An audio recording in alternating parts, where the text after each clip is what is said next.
Welcome to Tower Talk Business Radio, where we bring you conversations with the top business minds on Long Island and around the nation every week. Featuring expert consultants and small business owners who have found success but are also willing to share their top tips, failures, and give gritty, matter-of-fact advice based on their firsthand experience. Now, let's get down to business on Tower Talk Business Radio on the voice of Nassau Community College, 90.3 WHPC.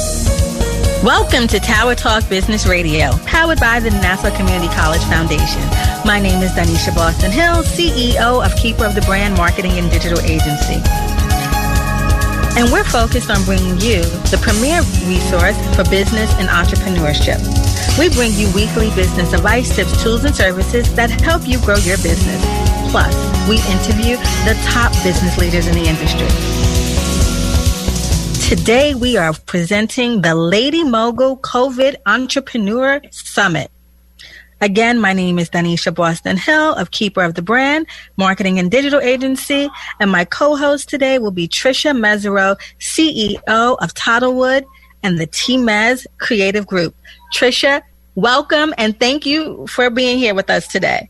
Thank you for having me. I'm really excited about this. I think this is going to be a really great discussion. Just to give you a little bit of background on what Lady Mogul is, Donyshia and I put our heads together as our own CEOs and entrepreneurs, and we put our heads together and decided, empowered women, right? So we wanted to put together a Facebook page where women, entrepreneurs, boss ladies, as they call them, come together and talk about their businesses, share ideas, share and promote each other.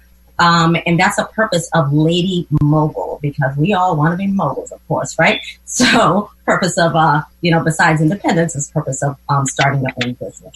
So today I'm loving the fact that we are able to talk about, talk to women who are just that. They're entrepreneurs, they're, boss ladies, they have their own businesses. And the key thing is right now that, we have a serious situation happening and it's affecting everyone. So we want to share ideas and see what's next. So the first thing I want to do is introduce our co-host, as some people call them, so our co-host. And first we have Vera Moore. Vera is the CEO of Vera Moore Cosmetics. Charlene Brown, Esquire, she's an attorney. She owns Leganista. And we have Dr. Michele Reed, Fit Doc. Jamie Ralliford, the CEO of Bold and Boss Boutique. So right now, I think we're just going to kick it off. And, I'm sure some people know some of us ladies, and we'll all introduce ourselves and talk about what we do. But let's start with you, Vera. Introduce yourself, talk about your business, where you are now, and so forth. Well, first of all, I'd like to thank you and Denise for having me on this very exciting time as we navigate this horrific. I'm Vera Moore, President and CEO of Vera Moore Cosmetics. My company is 3 years young, and I own it 100%. And we distribute nationally cosmetics, wholesale, retail, to Dwayne Reed and Walgreens nationally. Fantastic. Thank you. Jamie. Good afternoon, and thanks again for having me. Super excited to be here. I am Jamie Ralliford, CEO of Bold and Boss Boutique. We are an online distributor, and we have a brick and mortar location here in Rockville Central, Long Island. We specialize in human hair extensions, custom wigs, and stylish boutique clothing. Awesome. Thank you. Charlene? Hello, Lady Moguls and everyone within the sound of my voice. I am Charlene Brown. I'm an attorney in private practice. I work primarily with small businesses and just recently launched Leganista. Leganista is a corporate formation and legal forms service business. And I'm super excited to be in the launch phase. Awesome. And then Dr. Michele Reed. Hello, everyone, and thank you, Donyshia and Tricia, for inviting me to be a part of this because I love this. Lady Moguls, but I want everybody to be healthy lady moguls, because that way we will be able to do everything that we need to do. I am a board certified personal trainer and a board certified family medicine physician. And I want us to be healthy, mentally, physically, spiritually, and sexually, so we can do everything that we feel that is within our purpose to do on this earth, especially at this time now. Exactly. And the reason why we have Dr. Michele here is not only she board certified and all those fantastic things, but she owns her own practice. So she is a business owner of her own right. Myself, I have Toddlewood and the team as creative group. Toddlewood started off as a photography project with kids. It's grown into a big brand, like kids lifestyle brand and products and things like that. And then the team as creative group is just that. It's a creative group. So we do all types of production, photography, social media, you name it. We have clients who, just want to build their brand in a creative way. Yes, and I'm Donyshia Boston-Hill, CEO of Kepper, the brand marketing and digital agency. You guys know me. I spent 20 plus years in radio, entertainment, and sports, and launched my agency. We are a marketing agency, digital agency, and experiential event production company. So we handle events from 1,000 people to 55,000 people, or 450,000 people if you include Essence Festival that happens. But we're going to jump right into some of the challenges people are facing, because today I know we want to spend some time and not only speaking about challenges, but discussing how we can pivot and what type of assistance is out there for people, and also how we come together as one to help each other and uplift each other during this time. I think we've all been in a cloud and disbelief. So we're kind of going through the different phases of grief. Like, is this really happening? Okay, it is really happening. What do we do next? So I want to start with Dr. Michele Reed. I know you've been on every newspaper, cover of every newspaper, on all TV. But I really would love you as a business owner to tell us your story and what challenges you face and how you you're really overcoming COVID from a health professional perspective and also a business owner. And, it's been in the newspaper. So if I must say, a COVID survivor, if that's okay. So if you can please share with our audience today, that'd be great. Okay, so as of today, this is day number 30 and recovery day number 10 of going through COVID-19. So for me, it has many prongs. Yes, I'm a business owner. Yes, I'm a physician. I'm a mom and a wife. And it's a mixture of all of those things together that I really feel has made me a lot stronger and more determined in making sure that we all really embrace and empower and become advocates for our own health. Some of the challenges, goodness, there's so many. From the financial aspect, with making sure, because as a business owner, we have payroll. Payroll is a huge expense for a business, as everyone here knows.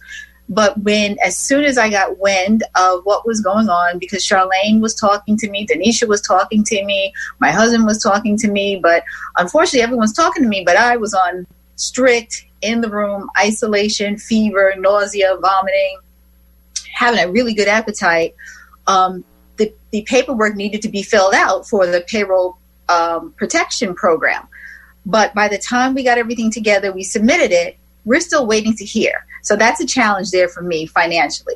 Then you have the component where my staff is getting sick. So 4 people tested positive for COVID-19. So then it's making sure that everyone has been tested properly. And that was a problem there with getting access to proper testing sites, because most testing sites did not have anything where you can walk up. They mostly were drive-through at the time. Then you throw in the fact that, yes, I am a mom. My son's turned 16 the second week of me being with this diagnosis. And there was nothing I could do for them except try and coordinate them having a Zoom birthday party.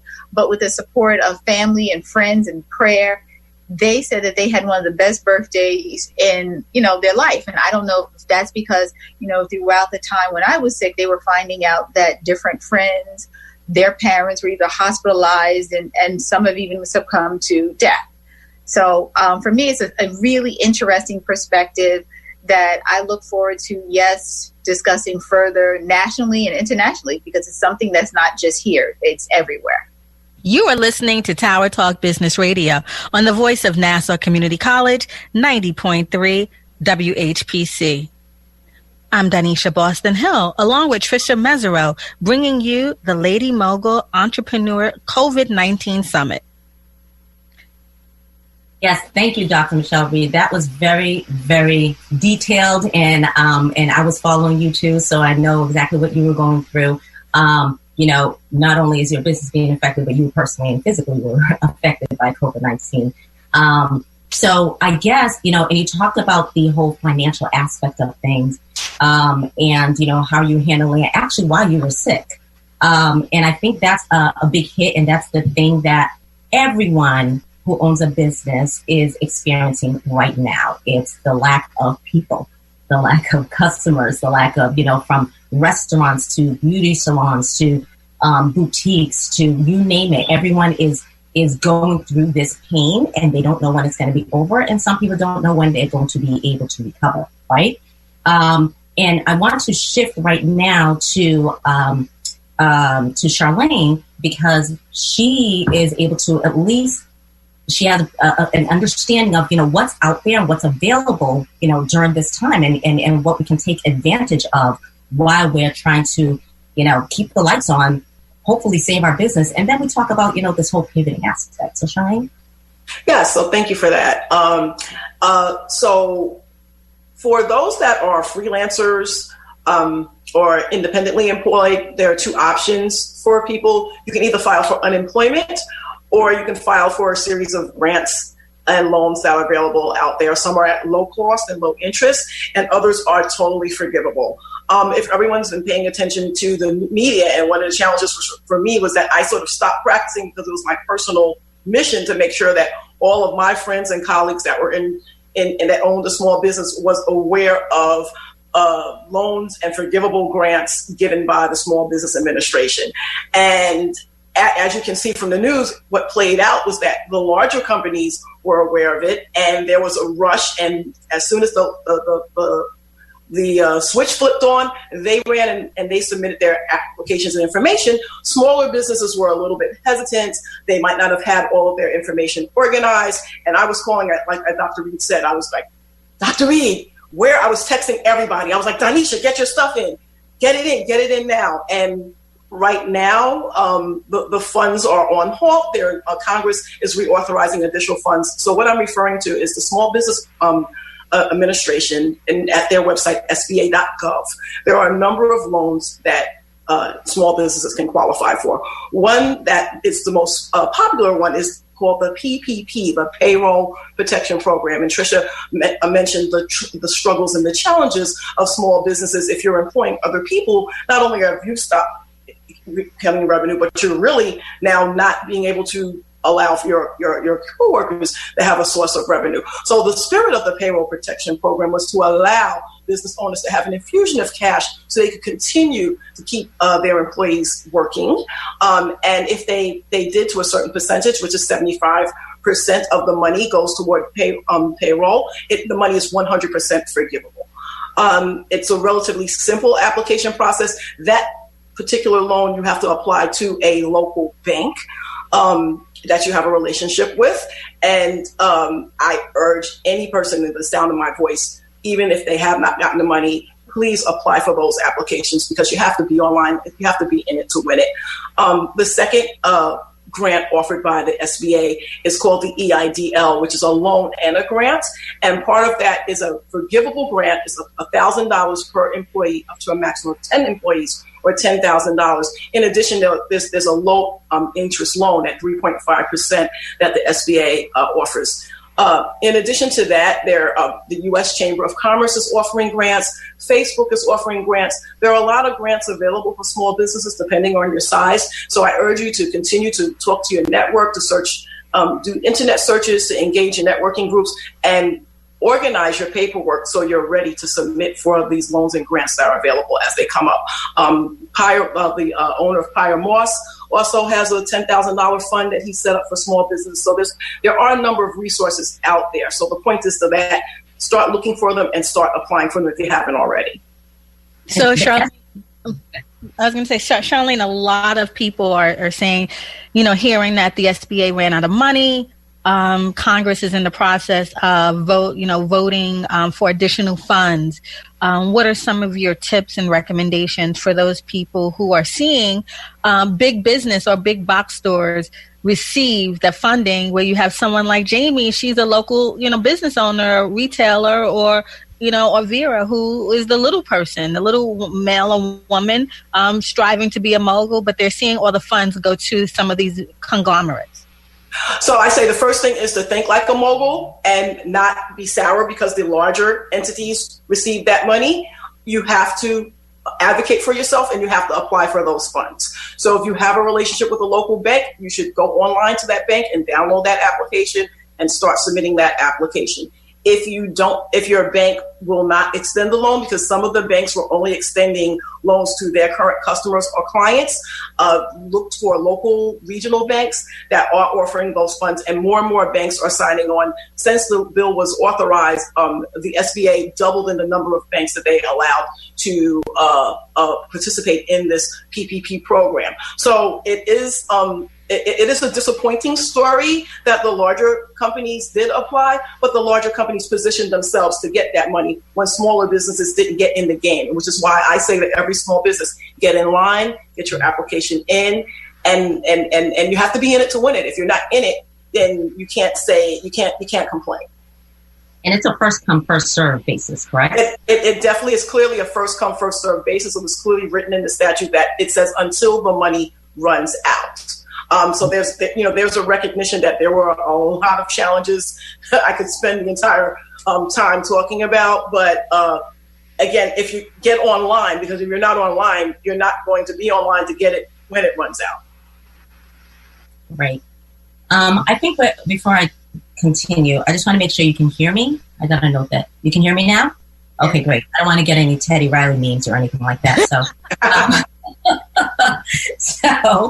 I'm going to segue into Jamie. So Jamie is a new entrepreneur. Well, she actually has her own business, DJing, that she's been doing quite well for a very long time. But she's, as far as, brick and mortar and what have you, it's, she's a newbie in the game. And so tell us, what your business is, what you do, and where you are right now, given the state of the world. So basically, today is our anniversary, 2 years. We went online in 2018, in April 2018, and we soft launched our retail brick and mortar in June of 2019, and did our grand opening in December of 2019. So where we are today, it was almost like grand opening, grand closing. We pretty much opened, had this railroad, this plan of action as to have this amazing spring, and now here we are at a complete halt. The good thing is that we did start online, so that gives us somewhat of an advantage because we have kind of went into the digital landscape. But now what we've done is just taken a pause to figure out what it is we're doing, what we're good at, what we're not so good at, and kind of filling in the gaps. And what I've identified is that we need to do better at digital marketing. We need to be more out there in your face and just taking advantage of social media, things that, when you're running a brick and mortar in two businesses and you work full time, you just don't always have the time for. So this, for me, it's a terrible time in the world, but for me, it's giving me a pause to really kind of get my thoughts together, get my business together, get my documentation together, so that when we come out of this, we do make it out, one, and two, we come out on the other side stronger than we were before. You are listening to Tower Talk Business Radio on the voice of Nassau Community College, 90.3 WHPC. So, okay. Go ahead. Yeah, so you talked about the fact that you had to, reassess things, obviously, and, where you want to go with it as far as digital is concerned. So your focus now is to repurpose, for lack of a better word, and really figure out, how digital can work stronger for you. Is that correct? Absolutely. I think that we started out with being digital being our primary focus, but then switched to brick and mortar because we do realize that we do have a local client base that likes to come in, touch and feel our stuff, and kind of put a face to the name online. And that was working. But I think the better thing to do now is to just basically take advantage of both worlds. to make sure that our digital presence is strong. So then in the event that we can't be open, we are still operating. The nice part about this whole thing is although we're all stuck in the house, people are still looking for ways to feel better about themselves. So they're still purchasing hair, wigs, they're ordering online, they want to dress up and post things. So, you know, we're not completely on pause, but definitely that retail location being closed at such an early age in our development has really been devastating. So can we stick with retail for a second? I mean, the legend, the living legend, the very own Vera Moore started at Green Acres Mall. I mean, it can go on and on and on how, Vera, you're an inspiration to, you know, all of us here, everyone listening. And, but you're also facing some challenges as you try to keep your business afloat and grow. Can you talk to us a little bit about, you know, what challenges you're facing and how you're surviving during this time? Vera, we can't hear you. Yes, can you hear me now? We can. Yeah, great. Well, yes, I was in Green Acres Mall. I integrated that mall, the first Black tenant in the history of Green Acres Mall, for 25 years. Fast forward, this is a devastating time for me too, because 50 of my stores closed. Did you hear that? 50. 550. Now let me tell you how that works. I don't have brick and mortar, but I wholesale. I wholesale to Duane Reade and Walgreens stores, and they just recently closed 200 stores. 50 of those were mine. So this is not only devastating, it's just, I don't have a verb for it, but you've got to be flexible. You got to navigate. You've got to see what I'm going to do now. I'm not going to, you know, I cried for half a second, but then I'm moving forward. We're focusing on online now. You know, because it's very difficult even online now because all the factories are closed. So you can't wholesale to other people. You can't retail because the retailers are closed. You can't buy anything because the factories are closed. And your shelves are practically bare, and mine are, because I'm very careful about the inventory. You know, you got to be careful when you're scaling up. So we just hope we can sustain ourselves online while we have our inventory. So this is triple jeopardy, so to speak. So we're focusing online now and doing collaboration. And this opportunity to talk to everybody is a good thing. I never really thought about consulting or anything like that. When people ask me all the time, Vera, what should I do? You know, so maybe I'll do some series and just talk to people and, you know, conversations with Vera to tell them how I did it. It's my faith. Believe me, I'm not saying, you know, you got to have faith, you got to work, but my faith has kept me, sustained me totally, because I've been up against some major conglomerates, you know, biggies. So it's not easy. And I still today, after almost 40 years, they say, who owns it? So that shows you that the dilemma here. Yeah. Yeah. It's interesting that you know, we're just being really, really transparent as far as, you know, the closing of, you know, brick and mortars or, you know, your clients, you know, doing leads and what have you. You know, this is the time where a lot of people are doing just that. Jamie, I think you mentioned that, you know, you had your brick and mortar, your shop. I'm assuming it is closed now, or right? Is that correct? Yeah, we are closed. Yeah, it's closed. So, and Vera, with you and your 50 stores, that's, you know, heartbreaking to hear. And then, you know, I think this is the first time, you know, a lot of people hearing this, but, you know, the Toddlewood studio, I will be closing the Toddlewood studio as well.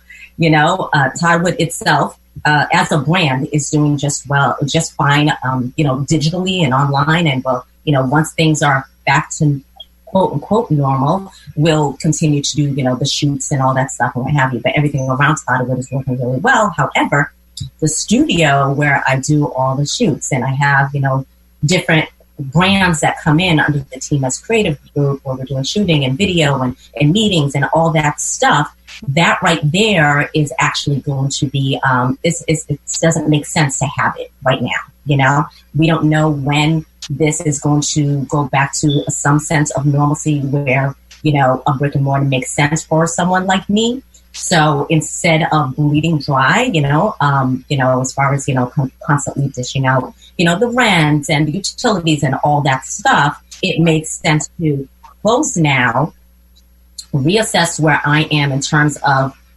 renting out a studio during the day,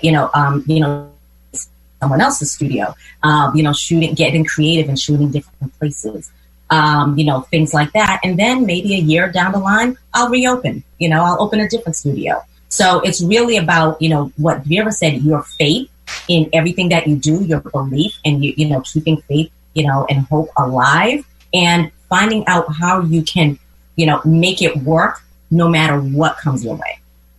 Yeah, I want to echo that. I mean, we live in a time where for years people were said to me, "Where's your office? Where's your studio? Can I go in and meet you?" And we have moved from being in virtual offices, spaces, and now, someone like yourself, Trish, there's places you can rent for a day or half a day to accomplish the goal. I really feel that this COVID pandemic time we're in has given everyone, all business owners, entrepreneurs, and traditional businesses, the opportunity to say, you know what, there's a different way to do it. Mm-hmm. How can we use technology to accomplish some of our goals? And instead of being fearful of technology, you see a lot of people and a lot of businesses are now embracing technology. So I want to go over to Michele, Dr. Fit Doc Michele Reed for a moment. Fit Doc, you are working with, taking medical calls and, having people email you with medical questions. You're kind of moving in a different direction because you never know if someone walks into your office, they may have COVID. So can you just talk to us a little bit about that and what your focus is? So prior to this all happening, we had started to integrate telemedicine or telehealth into our practice. And that's a component where we see people virtually. And now the insurance companies, with whole COVID-19 going on, they have decided that they will now pay for these virtual visits where we can see people and we can talk to them. So if you tell me that you have a rash here on your face, you bring it up close to the camera, I can look at it and I can say, oh, wow, that looks like, and then, prescribe whatever needed to be done. So that's one way for us to continue to make money. But the downside of that is it's equivalent to an office visit, but we're not allowed to charge a copay.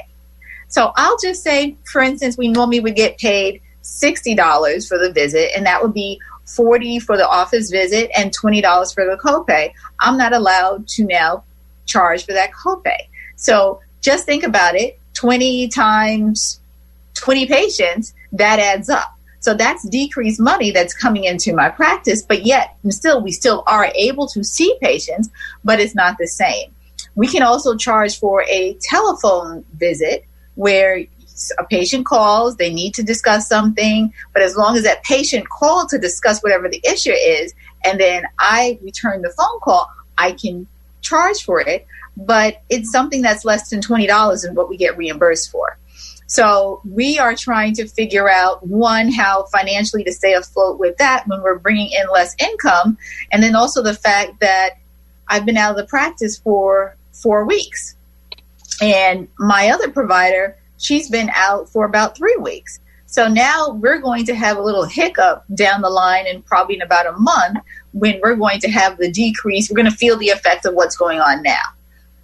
By the same token, the good thing is that with technology, I can do, because everyone wants to stay healthy now, everyone wants to stay fit. So that goes right back to Fit Doc Michele Reed.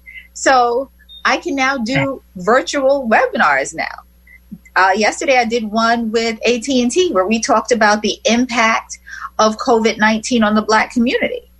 People from throughout the country. We had somebody, I think the furthest person was in California.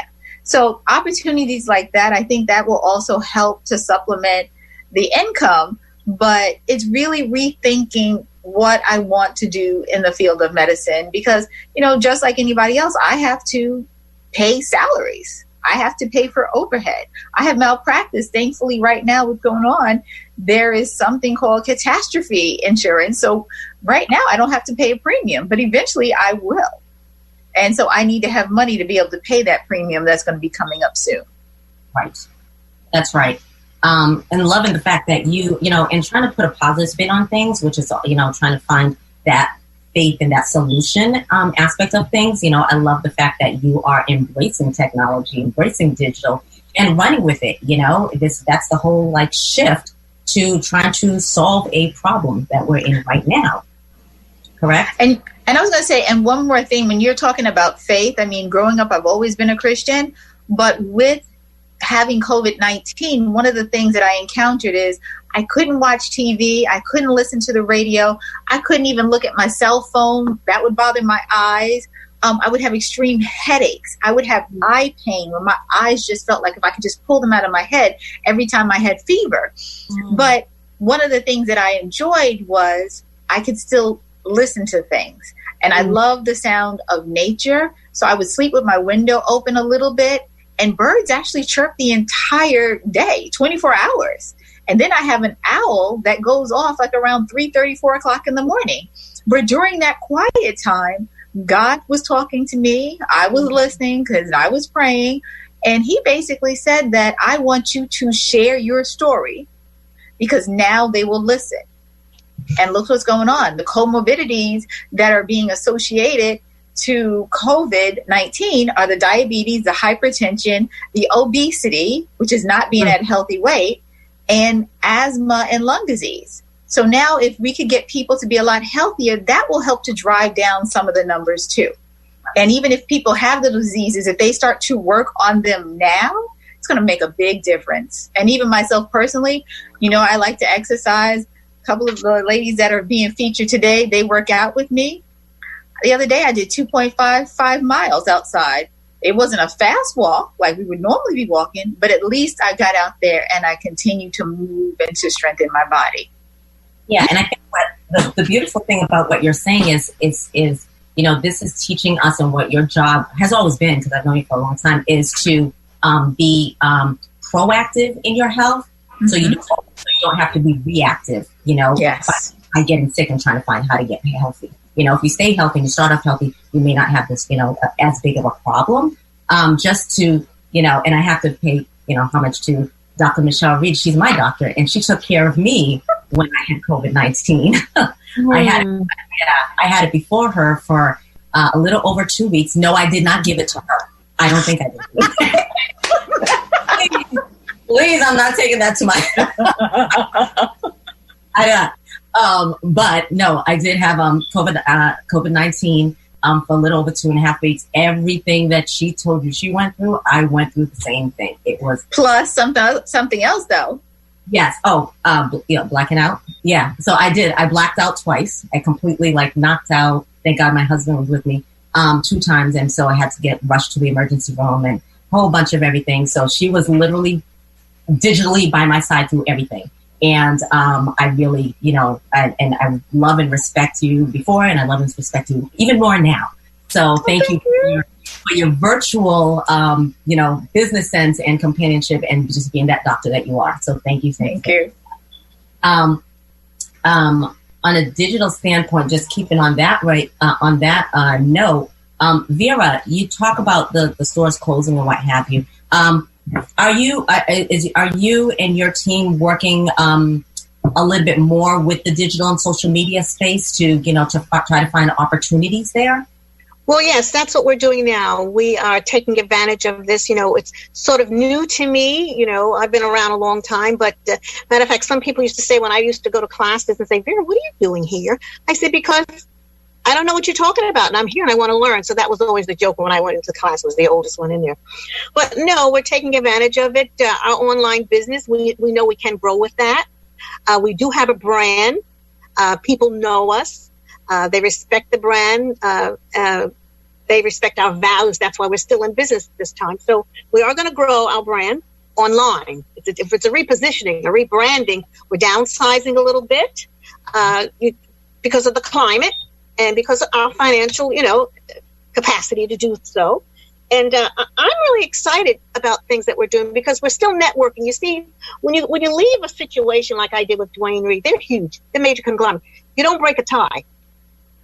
And I feel that something will come out of that because I'm still talking. I'm not in there, but there was a relationship, and that's very, very important in business, a relationship. So I feel very confident about it. So I get back to eating the comedy grits for dinner. So what? I grew up on that. Doesn't matter. Can't hear you, Donyshia.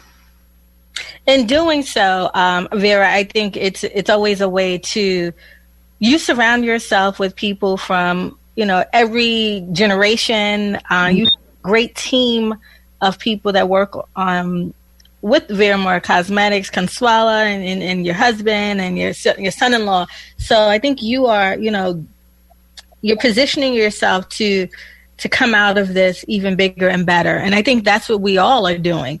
We're positioning ourselves to come out of COVID and seeing, taking some time to see what's been on the shelf, for a matter of ideas that have been on the shelf that we haven't activated. But also there's a lot of people out there that has been, modern day visionaries, or, I heard last night someone said, I'm not happy with my own profession, but I want to do something else that makes me happy. And I think that's where a lot of people are. And you have a lot of small business, new businesses, which will be small businesses that will look to jumpstart. We're going to come out of this with a lot of startups. So Charlene, that's your area of expertise.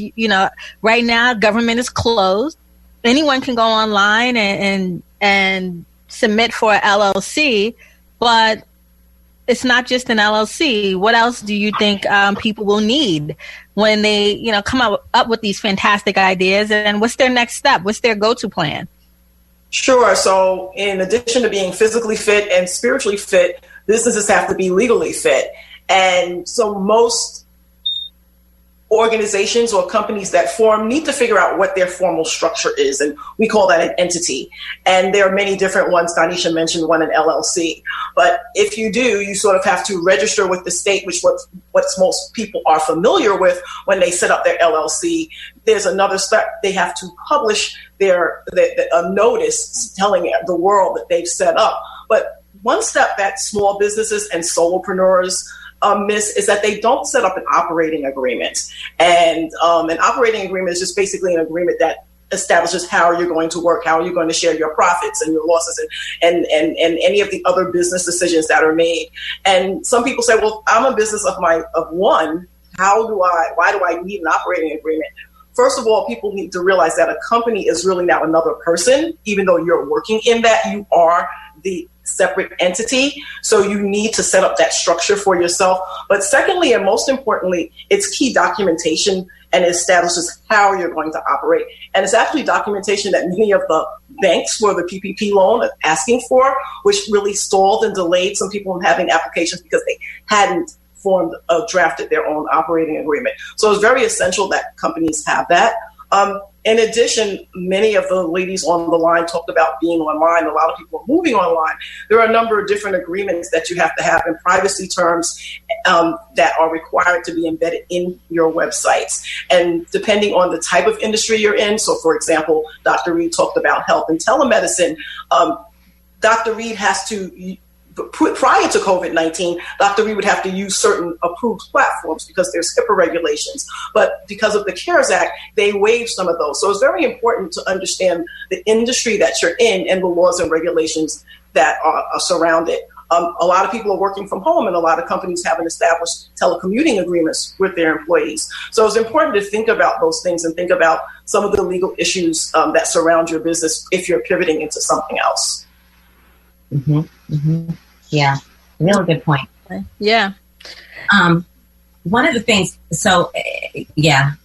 some of the things that I think, financially, a lot of businesses are thinking about is whether or not, when they do come back, let's just say, especially given what we're going through right now, what is the game plan in the event that this happens again, right? So, there's always talks now that, December, when it's winter time, there's things like that going on. It's a matter of, okay, so that may happen.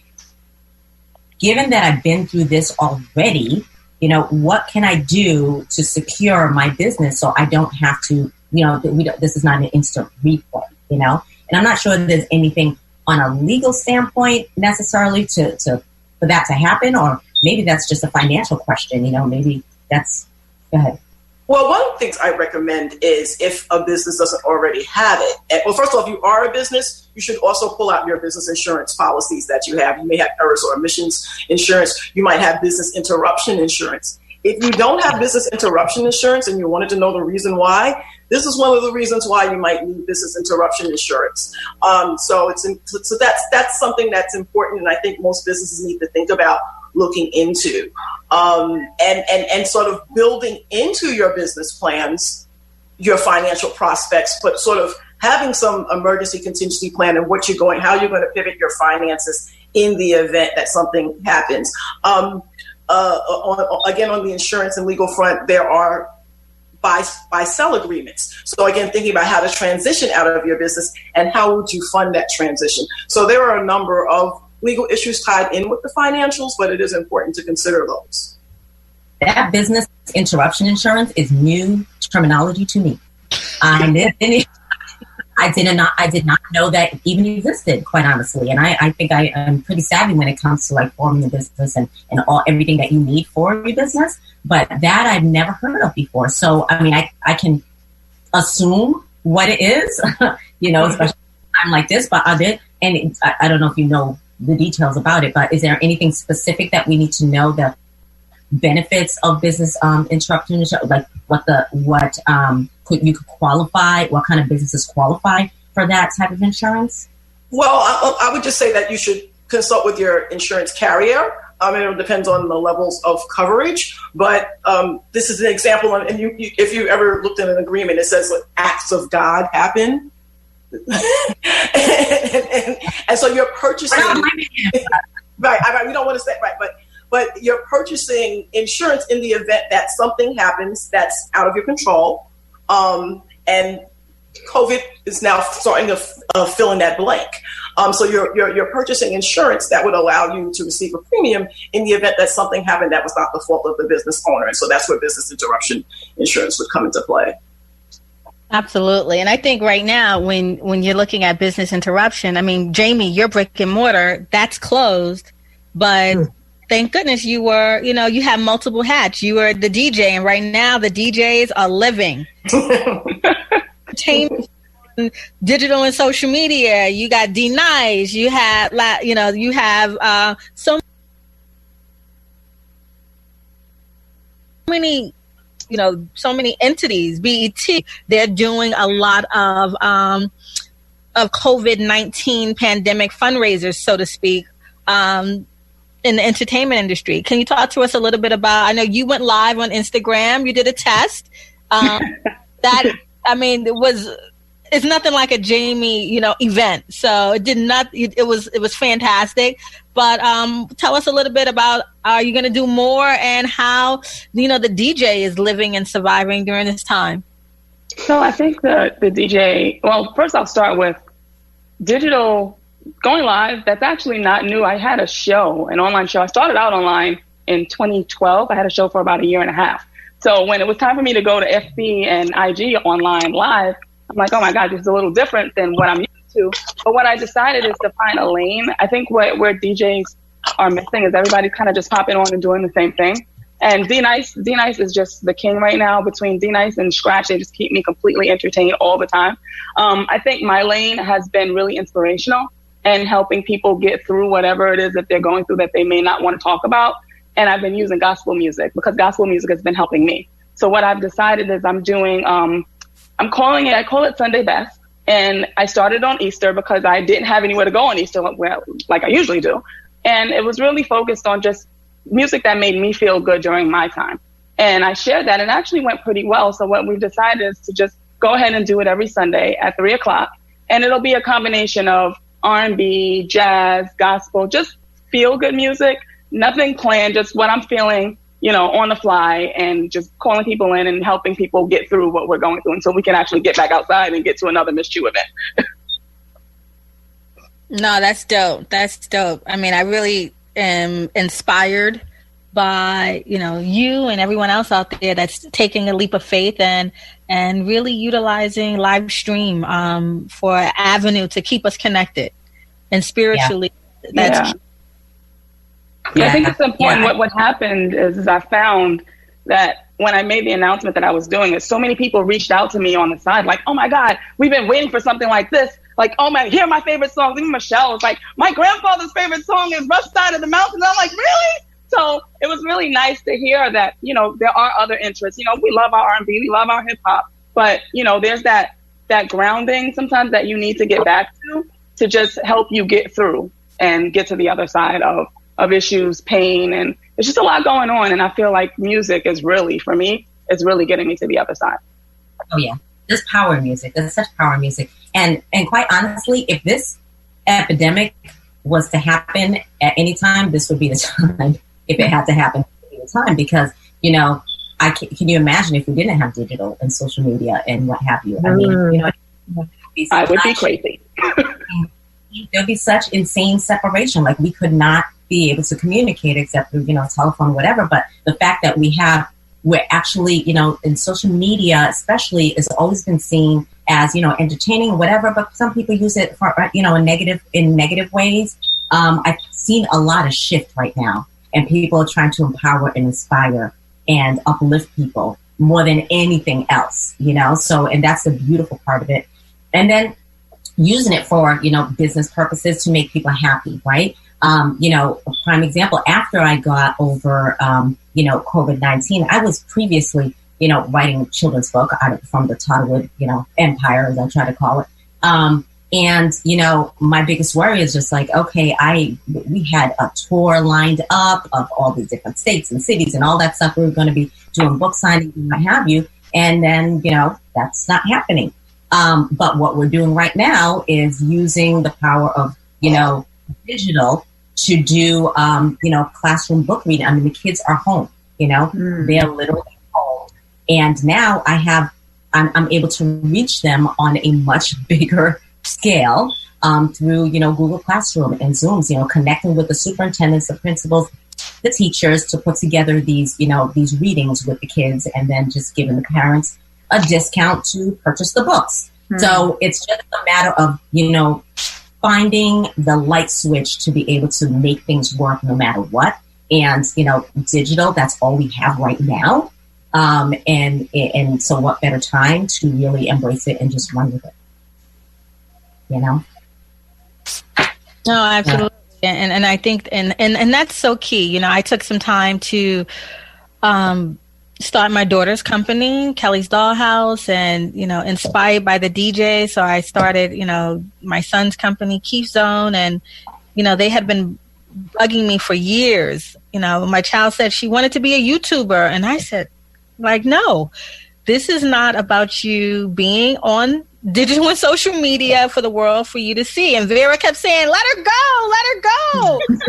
Just like, I know, like, it's one thing for us as parents to have a business. It's another thing, as Tricia knows, because her daughters have Sun in the Sky. It's another thing for them to have their own business, and for people to judge them, and for everyone has an opinion.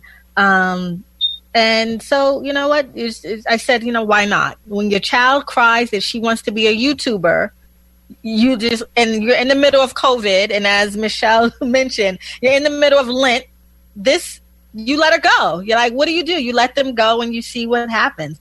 So I'm totally, you know, leaping out on faith and letting them have fun. And when they stop having fun, they stop having fun. And if they want to do more, then they can do more. You know, I'm going to try not to be a momager, but we'll see what happens. Well, I think that you raised the importance. I think it's important to realize that if we have children, to know that children are watching us as entrepreneurs, how we're faring in this. So we're actually teaching them valuable lessons about the realities of being an entrepreneur, and it's not always milk and honey. So, and also now passing these lessons on to our children at young ages so they can be the next entrepreneurs. So I think it's really important, and it's wonderful to see that, you know, this is the time to say, hey, how can I pivot? But little girl, you're going to start pivoting as well. So exactly. Don't get me started.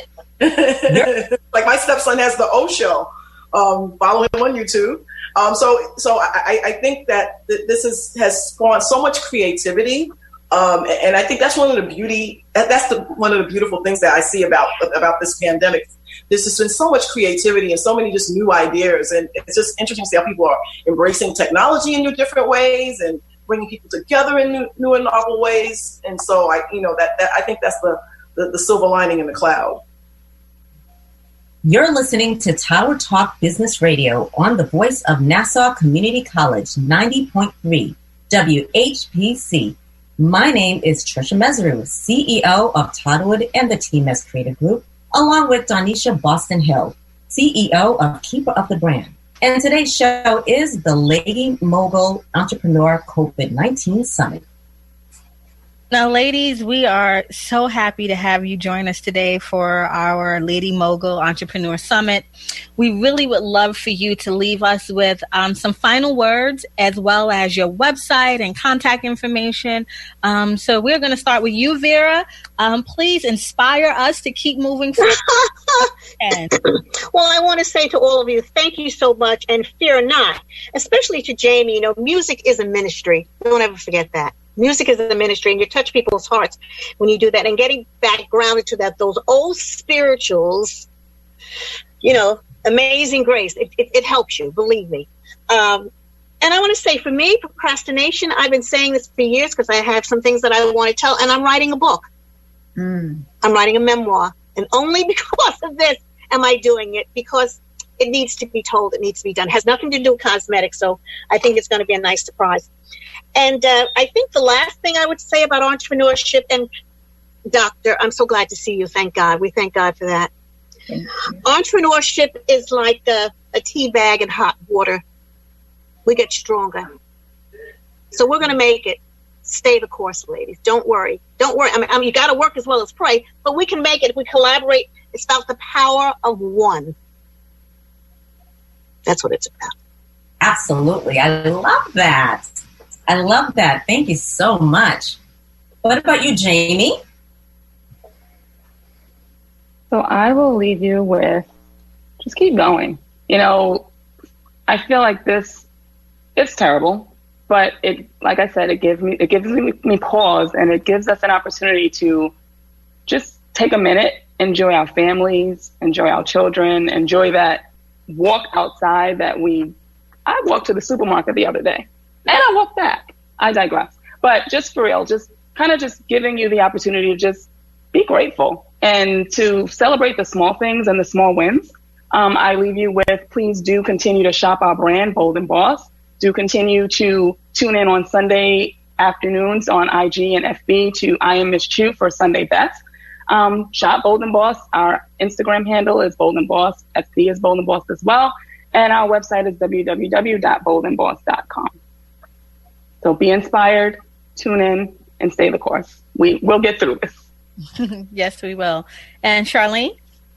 So I'd like to first of all say, continue to support small businesses. I think Jamie just touched on that, but we need each other to thrive and survive. I can be reached at Leganista on Instagram. And as a lawyer, I always look up things. So I was just looking up the definition of entrepreneur. And it says a person who organizes and operates a business or businesses takes on greater than normal financial risk in order to do so. Entrepreneurs are risk takers.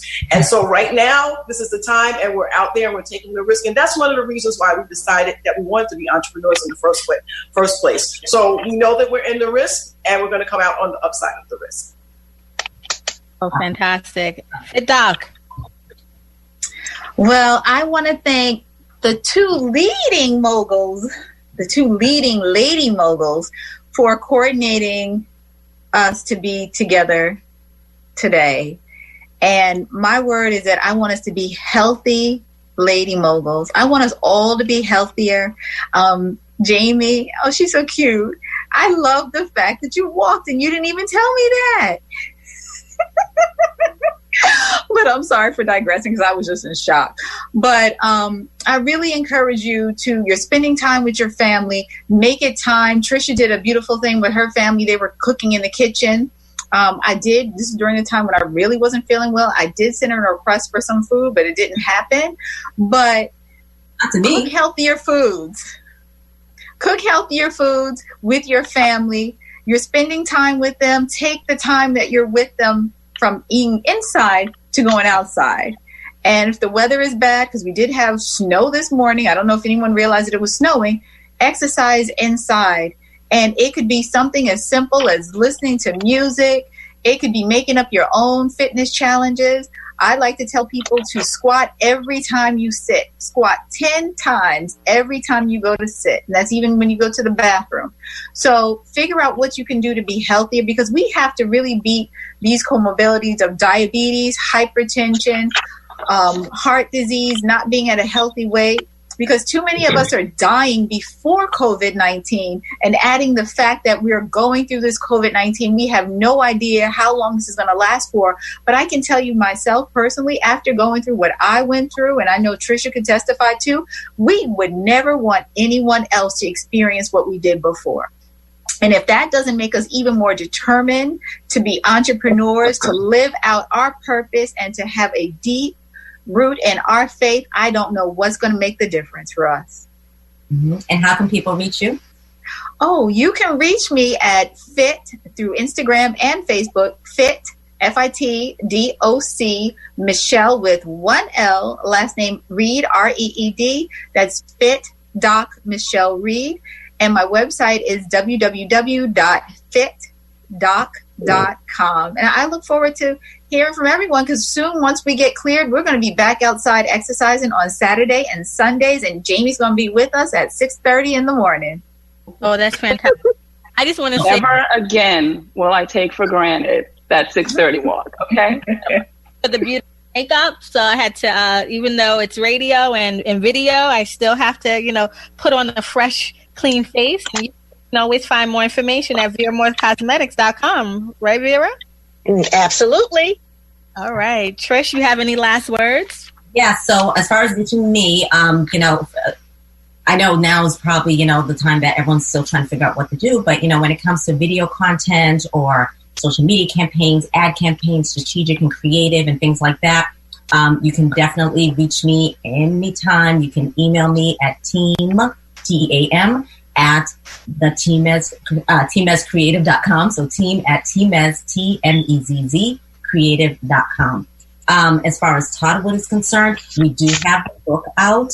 So there are 2 books in the 8-book series. So you can go to journey@toddlewood.com to find the books and share it. And, they're great for 2nd, 3rd, and 4th graders. Okay. Mm-hmm. And as far as a message to close out, there's a lot of people out here that are talking about, they have these great ideas that they've never done before. Mm-hmm. They have a passion, they have a hobby, and, and want to write a book. Like I literally know people that have been talking to me for a very long time about doing XYZ. You're home now. Mm-hmm. You're not going anywhere. Take advantage of the time, to put it all together and figure out how to do it and what to do and just put it out there. So one thing I always tell people, and anytime I do a speaking engagement or whatever, don't talk about it, be about it. Because while you're talking about it, someone else is doing it. That's right. We'd like to thank you and thank our guests today for being with us. My name is Donyshia Boston-Hill, your co-host and producers. This is NCC Foundation Business Leaders Council production. Visit ncc.edu/WHPC for more information. Available on iHeartRadio as a podcast on iTunes, Android, Podcast, and Spreaker. This is Tower Talk Business Radio, powered by the Nassau Community College Foundation on the voice of Nassau Community College, 90.3 WHPC.